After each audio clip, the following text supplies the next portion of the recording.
Governor's Island is a 172-acre island in the heart of New York Harbor and has really been through a miraculous transformation story over the past couple of decades. But most recently, we've been focusing on developing this Center for Climate Solutions. And we began that process by running an international competition. We got over a dozen responses representing 30 educational and research nonprofits from around the globe. And at the conclusion of that process, selected the New York Climate Exchange, which is led by Stony Brook University, to partner with us to build this fantastic center in the heart of New York Harbor.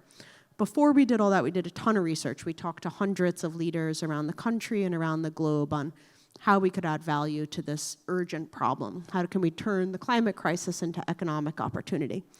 And a part of that was thinking about innovation districts. And what we learned is that the vast majority of innovation districts are anchored by educational institutions, by institutions of higher education. You'll find a hospital here or there or a research center, but that these are really driven and brought down to reality with a leader, an educational institution who's willing to make their mark and help bring together a whole slew of partners focused on a single topic. And so to kick things off, we wanted to start, John, by asking you your thoughts on the relationship between institutes of higher education and these centers of innovation. Why does this come together, and what's that symbiotic relationship? Sure. Well, thanks for the question, Claire. Thank you all for being here for this conversation. Look, I think for our institutions, this work of partnering on Governor's Island and similar innovation efforts is mission work. It's core to who we are and what we are in the world to do. First, it's core to our educational mission. The conversations at Governor's Island about climate resilience, climate change, the impact it will have on all of us, the things we can do to move towards renewable energy, to make our communities more resilient, that is what our students want to learn about, it's what our faculty wants to teach about, and it's what higher ed institutions should be engaged in, promoting that understanding. Second, there's a lot of great research work that happens through innovation zones and what we expect to happen at Governor's Island. And so our faculty will be conducting research around climate resilience issues. At Stony Brook in particular, we have a very strong history in marine science and atmospheric science. We have a lot of faculty members who are excited about the resource that Governor's Island will be. Third, higher ed institutions are incredible conveners. In many ways, the role of higher ed is to create spaces for conversations about ideas. And so it's a natural extension of our mission work for Stony Brook to be the hub for this climate exchange, bringing together a multitude of universities, some corporate partners, as well as more than 30 community-based organizations that work on issues connected to the environment and environmental justice. I guess the last thing I'd say is, on Governor's Island in particular, we have a moral responsibility. Given the existential threat that we all face, this is an opportunity for Stony Brook and for SUNY to step into moral leadership. Yeah, I've heard the sort of gross analogy that the university is the research engine, and then you have all these private sector partners who want access to that research, want access to that network, and can help bring it to scale, hopefully quickly.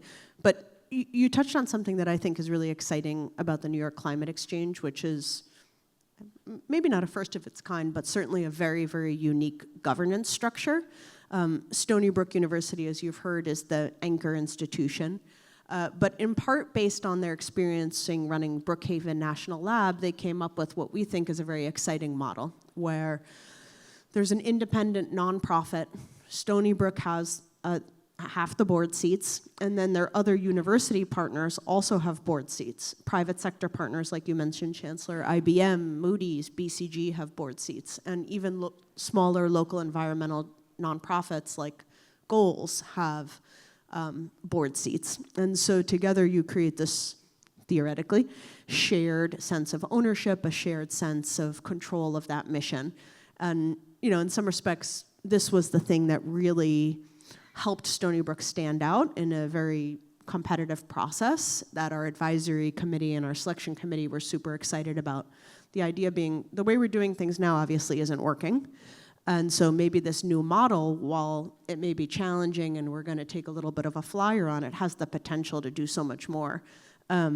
Sort of an unfair question, but what do you think needs to go into that to make it work and to actually deliver on, I think, all of our expectations of the impact of a center like this? Yeah, the way I think about it is the governance model is designed to match the ambition of the project. There are lots of examples around the country of higher ed institutions that have climate-focused centers, even climate-focused schools that are a subset of the university and that have a agenda that is more limited to the university's needs, educating students, publishing research. This was a much bigger vision, and what we're trying to achieve here is much bigger. It is about galvanizing the state of New York to take on climate change, to become more climate resilient. And so from the beginning, the vision here was to mobilize multiple actors, not just higher ed faculty, but we want these community-based organizations to be a part of the work that the city needs to do. Look, we know climate change is going to drive extreme weather events in New York City that will have a huge impact, particularly on low-income communities. Community-based organizations are going to be very well positioned to respond to community needs, to help people think about resilience issues, like we need to make sure that if there are basement apartments, which are very common in New York City, that they are set up to be protected against flooding. Otherwise, we're going to have huge harm to people's lives. Stony Brook is not as well positioned to do that work as a community-based organization. Part of what we need to do is drive towards an economy that is reliant on renewable energy, helping people make those renewable energy choices. Stony Brook is not as well positioned to do that as some of those private sector partners. I hope BCG is going to work with lots of companies to help them think about how they move towards a renewable energy future. Even on the academic side, we think you can accomplish more by bringing together multiple universities, some that are quite different.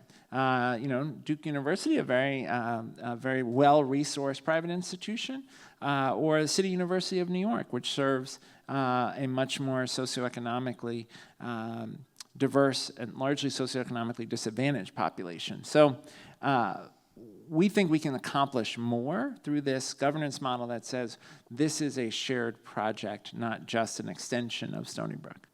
Yeah, it's funny, while we were doing this research that I mentioned, when we talked to climate scientists or folks who were academic and working in this field, a lot of what we heard it regularly as, this sort of secret, the whisper secret of, psst, the scientists actually have the answers. We know what we need to do. We have solutions to 80% of the problem.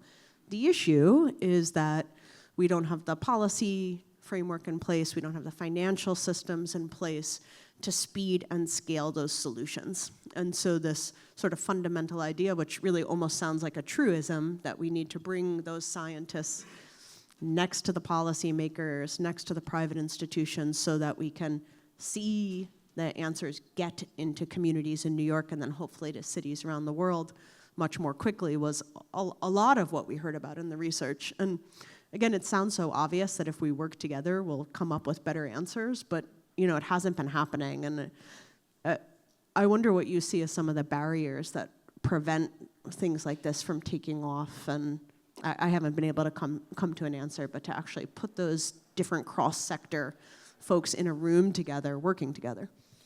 I think one of the challenges is institutional jealousy or self-interest, where people are more focused on what's going to serve my institution's bottom line or brand, and not necessarily seeing the benefit of these collaborative initiatives. It's true even within a university system. We have 64 campuses. Sometimes it takes a little work to get campuses to see that doing a thing together is actually going to turn out to be better than just each individual institution maximizing its own interests. So I think here, we're trying to overcome some of that. I also think the city's leadership here and philanthropic leadership were really critical.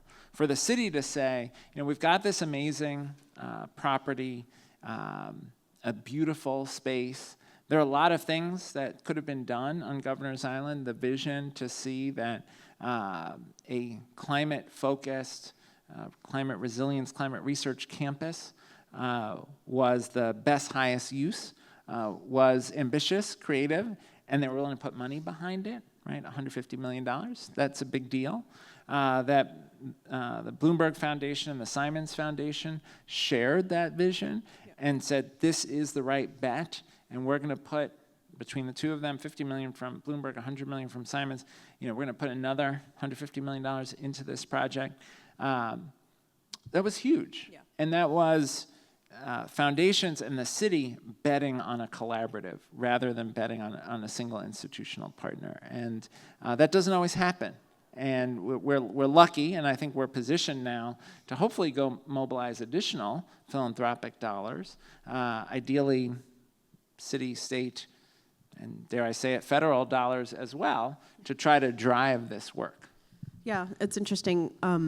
You brought up the city, and I think something that I've worked now at a few different entities in the city that do public-private partnerships, and you're always walking this fine line around carrots and sticks as you put out solicitations like this.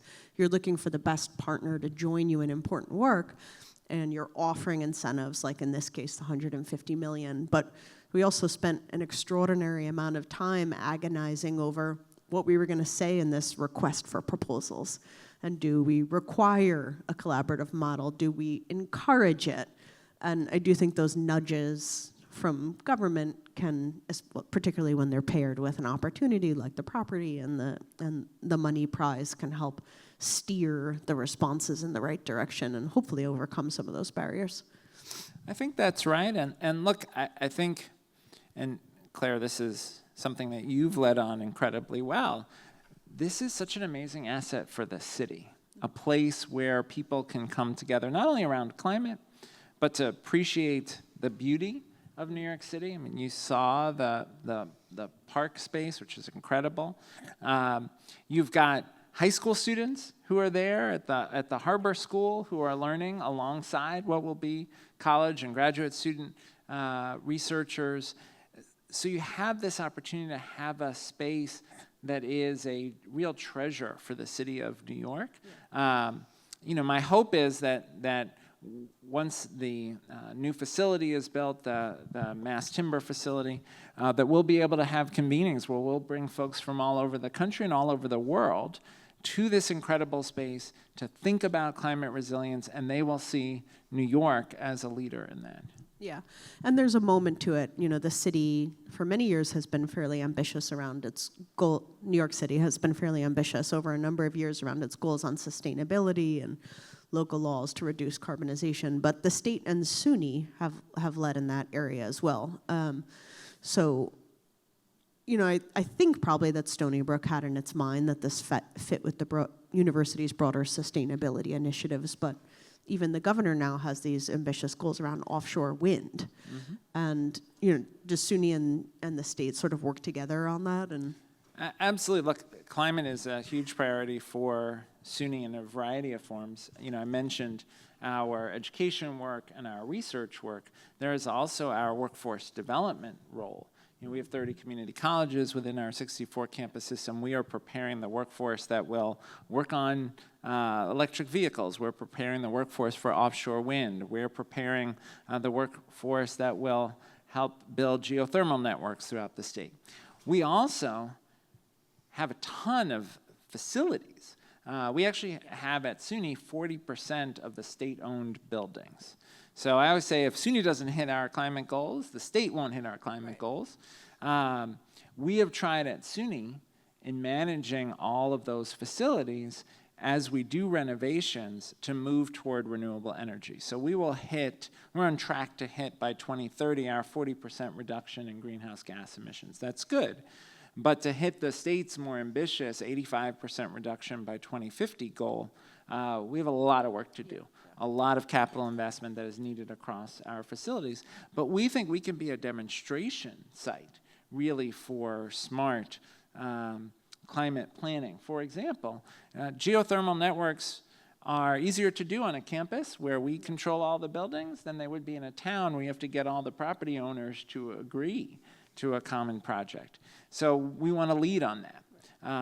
We are banning single-use plastics across all of our campuses. It's going to be a struggle for some folks to get over the straws, but we'll get there, right? So we're trying to show the way forward for the state. We also hope that means that students, whether they go into private sector or public sector, when they go home to their home communities, they will also reinforce those values that are reflected on our campuses around climate. Yeah, it's another good example, I think, of the role in leadership in all of this. Yes, of course, there's the money aspect, and the city put up its funds. The private philanthropic partners put up significant funds for this project. We had the city behind this really over 3 administrations helping to make this come to life, and the state and SUNY and all that. But a huge part of it is the work we do ourselves and putting your money where your mouth is, as it were. Like, if government and nonprofits like us aren't willing to invest in decarbonization and electrification, first of all, the field doesn't advance as quickly, and it makes it really challenging for entities to meet their goals. Even just on a micro example on Governor's Island, where we've committed to, no new hookups for natural gas or any kind of fuel. We had a complicated restaurant project which needed a lot of electricity for its all-electric ovens, and the team came and were like, if we do this, we're going to need a bigger electrical transformer, and that's going to cost X. Should we do it? And I was like, we have to. Like, if we have made this commitment, and if we're not willing to make these small investments to allow for major leaps forward, then I don't know how we can lead on this issue, really. And it's funny thinking, we talked a little about this in the pre-brief, but so much advancement has been made in the past few years about our shared communications around the climate crisis, about how we talk about what our goals are, and so much has changed between spring 2023 when we announced this and now. How do you see the role of philanthropy and government evolving with respect to climate in particular, but education as well?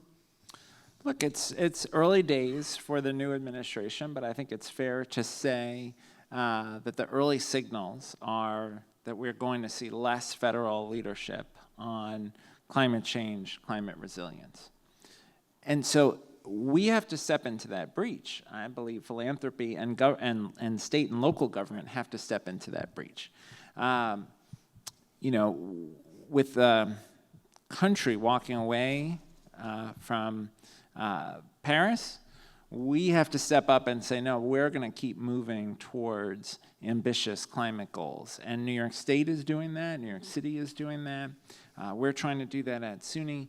And we need philanthropy to step in. Now, I think the challenge for philanthropy will be figuring out what's the strategic, high-leverage investment, given that philanthropy is not going to be able to totally replace all the federal funding that was planned with the Inflation Reduction Act or all the activities of the EPA. But I don't think we can throw up our hands and say, given that federal retreat, all is lost. And quite the contrary, we have to say, how do we best use the resources we have to have as high leverage and impact as we can? I would argue these sort of multi-partner collaborative efforts, though complicated, are a higher leverage way to invest limited dollars, because you can hopefully help shape the action of multiple organizations within the sector. Yeah, and hopefully we saw some early sparks of that, right? With the example you brought up, Paris, and Bloomberg stepping up and saying, no, I'm going to make up the balance on this. I'll write the check. This is too important to lose sight of just because we have some people backing away. And maybe that's the beginning of a broader trend. I think the title of this panel is something like translating into economic opportunity. And I do think throughout all of these conversations around climate, that is always the thing that's put forward, if you can find one, as a silver lining. And we have essentially a new sector that's starting up in this country and burgeoning in cities across here and across the world. And is this our opportunity to get it right and really translate that crisis into economic opportunity for, as you said, maybe some of the folks who are most impacted by the impacts of climate change? And I know much of your work has focused on education as a pathway to economic mobility. So curious to hear your thoughts about that, about this specific industry. Yeah, look, we think there's a huge opportunity to prepare the workforce for green jobs and resilience jobs. We also think there's a role that our research can play in economic development tied to the shift to a renewable energy economy. For example, at Binghamton University, we have incredible research taking place around battery technology. We have a huge NSF engines grant that could translate into $150 million towards research happening at Binghamton. We've got a Nobel Prize winning professor who's leading that work, and we really think battery technology could be the future of economic development in the southern tier of New York. This is a region that was really hurt by the decline of manufacturing and industry in the Northeast, but now has an opportunity for a renaissance because of the work on battery technology. And I would argue the shift to renewable energy, it's happening, and the market is going to drive it forward. And we need to make sure that we're not left behind in that we're leaders. And so we think the work at the Climate Exchange can connect with that work at Binghamton on leveraging battery technology. Another example, I think one of the big challenges for the country is how do we organize our financial system to create the upfront capital investments to move to renewable energy and then recoup the energy cost savings to cover that upfront capital. Figuring out those financing mechanisms is something we need to do at SUNY for our own interests. So the state is actually considering in this year's budget process creating a $25 million revolving fund, essentially for us to fund smaller scale renewable energy projects and then pay them back with lower energy costs. We're going to do that at SUNY. We need to do that in the economy as a whole. We need to think about how do we move New York City to renewable energy? How do we help the middle-income homeowner in Queens to move to renewable energy? And is there a model to help them finance that, knowing that they're going to save on energy costs later? What better place than New York City to figure out new models of financing? That's what we do. And so that's a conversation that's going to happen in that Mass Timber building where we're going to bring together all the world's finance experts and talk about exactly that. Yeah, I've been very excited to see the Climate Exchange develop its focus areas, and a lot of that is about leaning into the competitive advantage of New York and bringing that together with this idea of economic mobility. But you know, one of them is oceans. One is building systems, obviously very relevant to any city.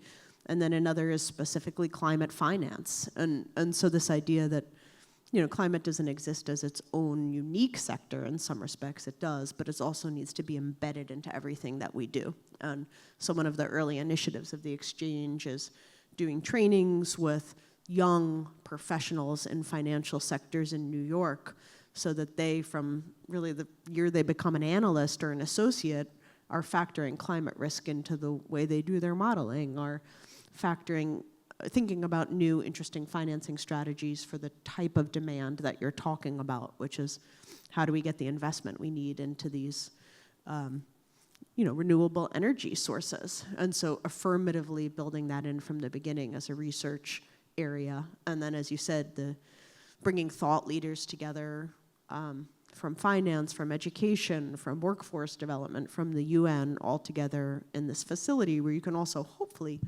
see what the result of this can look like. You know, you mentioned a little bit about the campus Mass Timber. It's going to be energy positive, and hopefully we can create on Governor's Island a little bit of a snow globe or an inspirational example of what cities can look like if we're doing our development right from the beginning. That's sort of the other thing that we've been excited about this project is, you sort of touched on this already, sometimes when you talk about academia, you think to yourself, competitive. secretive IP, ivory tower. And one of our theories of change here was that by putting a center like this in a public place like Governor's Island, we could really invite in public participation and public engagement in a way that maybe isn't possible on a more isolated campus or a campus where things are behind walls. And this has obviously been done successfully in other places, but what do you see as the promise of that for the exchange in particular and a place like Governor's Island? Look, I think, you saw the images of Governor's Island. It's beautiful. You want to go there, right? You want to be there to have these conversations. You also will have easy access to all the resources of New York City. So when you bring folks to a convening at Governor's Island, they will also be able to do all the other things that one wants to do while in New York City. I think that's a huge opportunity to attract folks from around the world to this space. For Stony Brook, which is out on Long Island, if you have been to New York City or have been to Long Island, there's a lot of traffic between New York City and Long Island. And so for us, the opportunity for Stony Brook to have a place where we can share the research and learning that's happening on our campus with New York City is fantastic. It's really allowing us to extend the reach of one of our flagship institutions within the SUNY system. So we're very excited about that. The other thing I'd observe is that sometimes there's so much going on in New York that New Yorkers don't always realize some of the assets that are just under their nose. I still run into lots of people who grew up in New York as I did and have never been to Governor's Island. They should know about this incredible space. I run into people all the time who don't know about our SUNY Maritime campus in the Bronx at the base of the Throgs Neck Bridge. We have a maritime school that prepares people for careers in commercial shipping, the Navy and the Coast Guard. Commercial shipping is a huge industry. The vast majority of products that you will buy have traveled some part of their travel to you through commercial shipping. Students who graduate from our SUNY Maritime School graduate into oftentimes starting salaries in the 90s or even six figures. It's an incredible place. Yeah. Folks don't know it's there. That's one of the partners in the climate exchange because we have this focus on the oceans.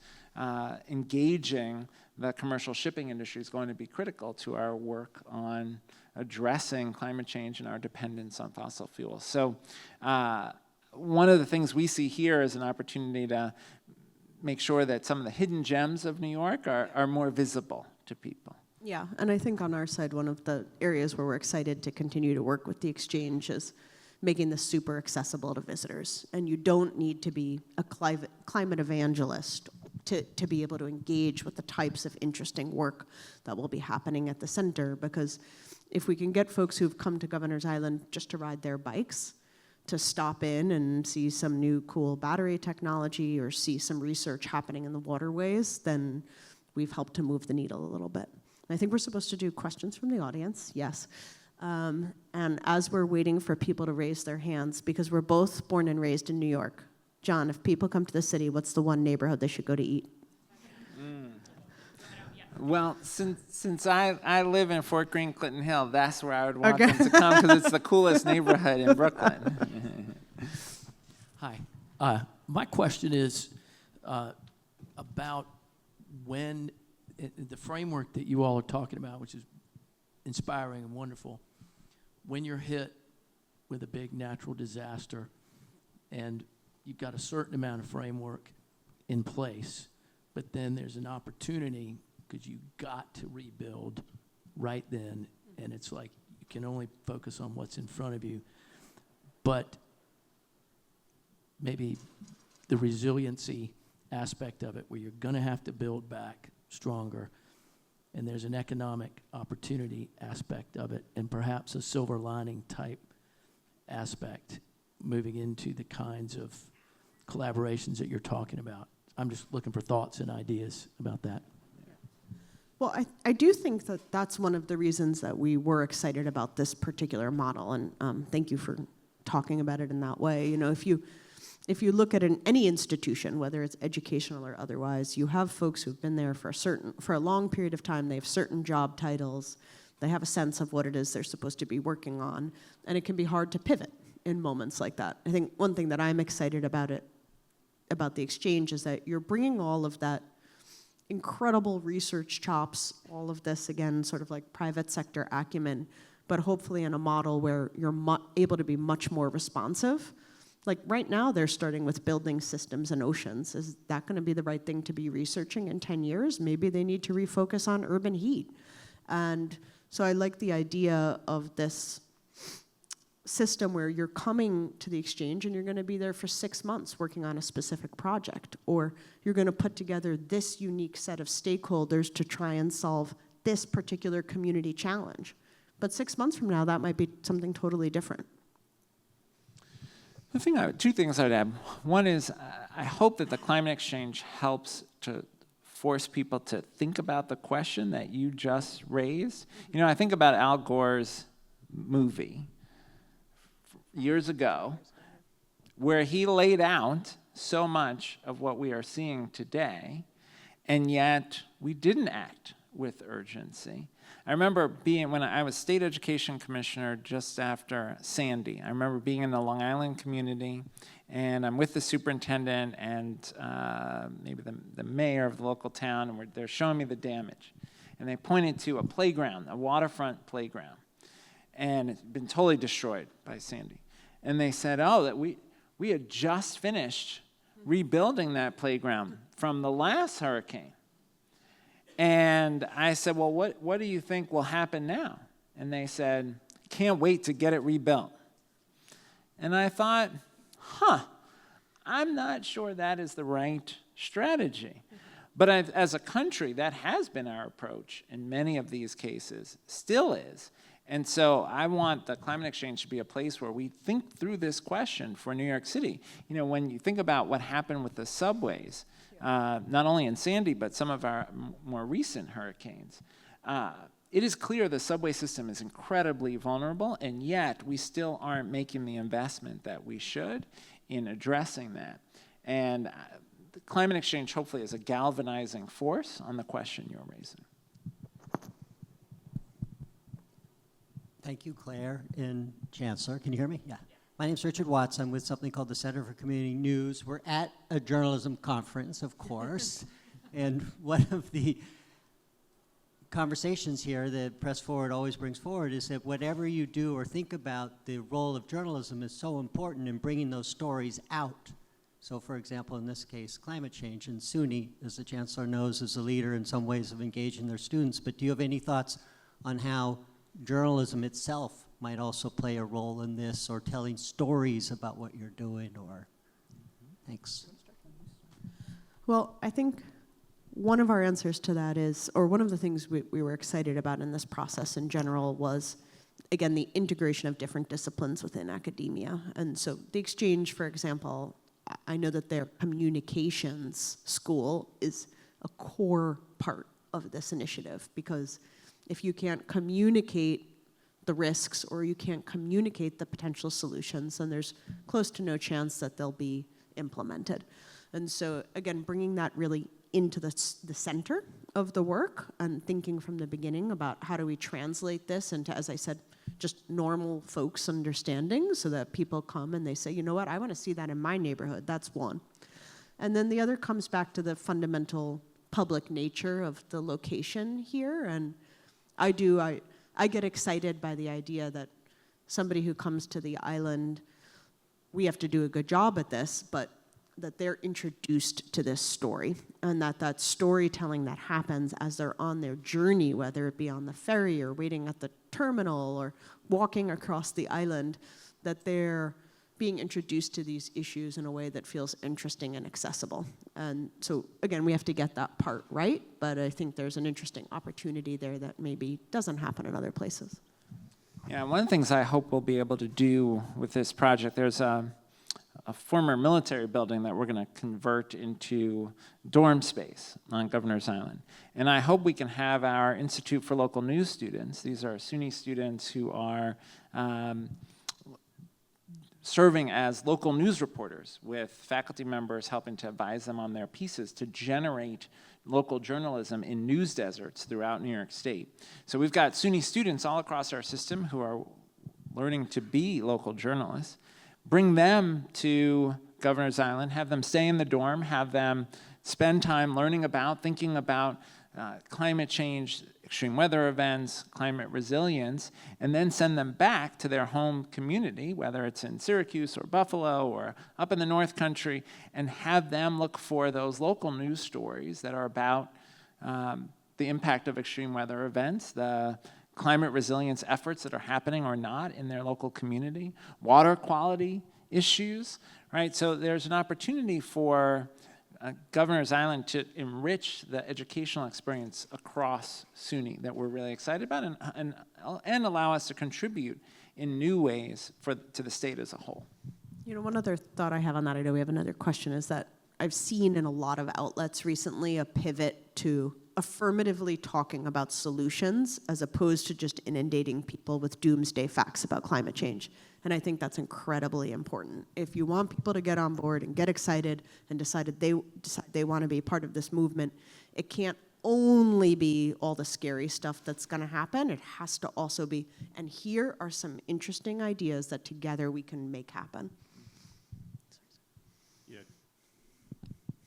Hello, is this on? Jeff Robbins, I'm from Charlotte. I lead a nonprofit community-based organization called Clean Air NC. I was fortunate enough to spend time at Governor's Island this summer. Excellent. While I was on vacation. I loved it.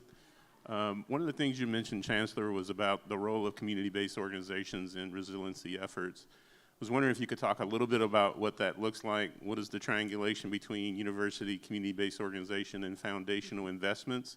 And how would you advise a leader like myself in the community-based organization to do and to get more involved with the model you're talking about? That's a great question, a big question.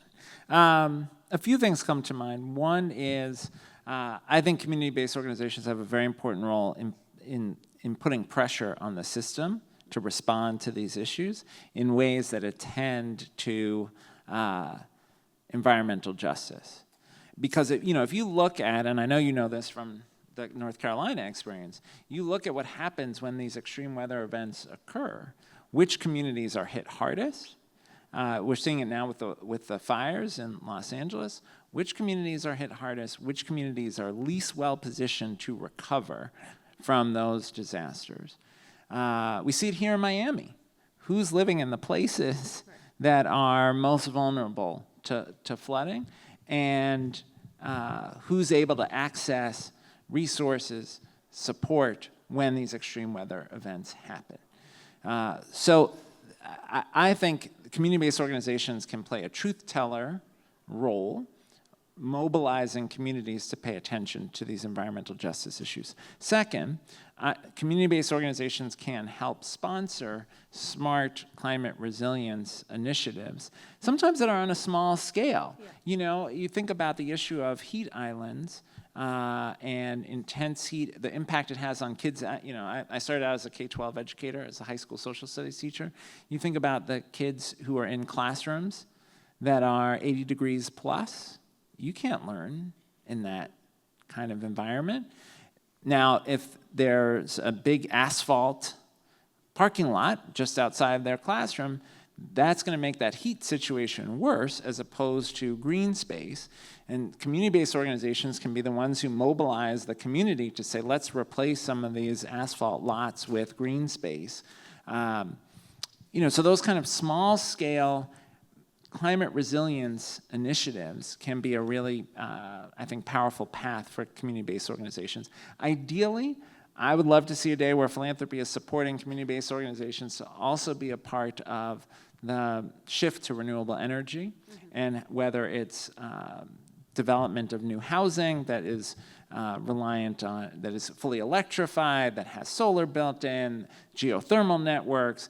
And I think part of what we have to realize is that trust is a huge issue when you're trying to ask people to change. And community-based organizations often have the relationships that gives the trust that will help people make hard changes in their day-to-day lives and overcome some of the not only climate defeatism, but climate skepticism that we have in some communities.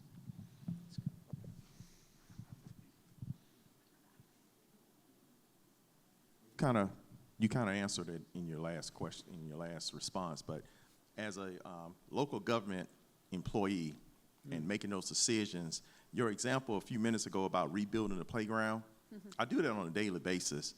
And we rebuild a playground because the message is so complicated on how to explain the return on investment if I do it a different way. Right. Potholes is a big deal. I live in Georgia. The extreme heat, crumbling the roadway, our transportation infrastructure is significantly impacted every time we have a significant weather, whether it's a tornado, last month, the snow. And so we know that does a tremendous thing with our transportation infrastructure. And so when we're having that conversation on if we invest now, it will save us money in the long run, it's very difficult to have that conversation of cost avoidance. You mentioned earlier about funding things with cost savings. As we build our new buildings, I'm investing a lot in this energy efficient. I'm telling people, okay, we buy a 65 kilowatt light bulb as opposed to 100, we're going to save money, and then I can use that. And no one understands that. Right. And so can you elaborate more on your message of how I'm trying to convince the stakeholders around the table to make that the philanthropy, to make that investment when the return on investment is so far down the road and really little.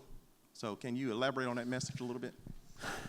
Yeah, I mean, I wish I had the silver bullet to this problem. Let me acknowledge it's a very hard problem that we are certainly trying to figure out at SUNY. I'll give you two interesting examples that I think are promising. I was with a guy who's a superintendent in, I think it was Arkansas, and he decided to do solar at his schools because it was going to save on energy costs, but he didn't think he could sell the community on solar for the sake of climate. So what he did was he created a lockbox that all the savings from the solar would go to raising teacher salaries. And then he organized a campaign amongst the teachers and the PTA about paying teachers more through the shift to solar, which I thought was very smart. He basically sidestepped the climate conversation, doing the right thing on climate, but just made it about teacher salaries. Another example, a little closer to our higher ed situation, one of the big challenges, particularly for our community colleges, not just at SUNY but around the country, is poor access to public transportation. And it becomes a problem for students being able to get to school, but also to get to work if they're both working and going to school. And Foundation did a study on how far the public transportation stops were from community colleges around the country, and showed that in many cases, the stop was so, mile and a half, a very long distance from the community college, and that obviously is undermining student success. And so then they started funding, and we're doing a pilot project around this, community colleges to work with their local transportation agency to improve route access to the community college for the sake of student success, student completion, student employment opportunities. Again, it's good for the environment if people are able to leverage public transportation, but that's not, they didn't necessarily lead with that. They led with the student success component. But that problem that you're describing, we have got to figure out collectively how we solve that. Claire, how are you thinking about that? Well, it's the problem, I think. I think one of the interesting things about this field in general is the hockey stick model. And for areas where we've gotten to that 5-year payback, I've been excited, at least in New York, to see how many businesses have sprung up that will basically take that risk for you. And so when I worked at the Brooklyn Navy Yard, we had a company who came in. They spent millions of dollars changing all of our light fixtures to LED for $0 up front for us, and we signed a contract with them saying that they were going to get paid back by our savings in an annual electric bill. Now, that only works when you have that payback period, and For things that don't, I'd say the only other thing we've found really works is you gotta show people. And so do a pilot project. We're doing one right now on the island with a new road topper by this company, GAF, that is climate resilient. It brings down urban heat effect and it extends the life of roadways. Well, what I just said sounds too good to be true, but if we can show it to people and bring out DOT and say, no, look, here it is, it worked, then it's just so much easier to make the case. I think that I see some frantic eyes, and thank you all for your incredibly thoughtful questions. Super glad to have been here with everyone in the audience today. John, any closing thoughts? Just Claire is an amazing leader. What she's building at Governor's Island is truly extraordinary. I hope everyone will get a chance to visit. And John. Good job.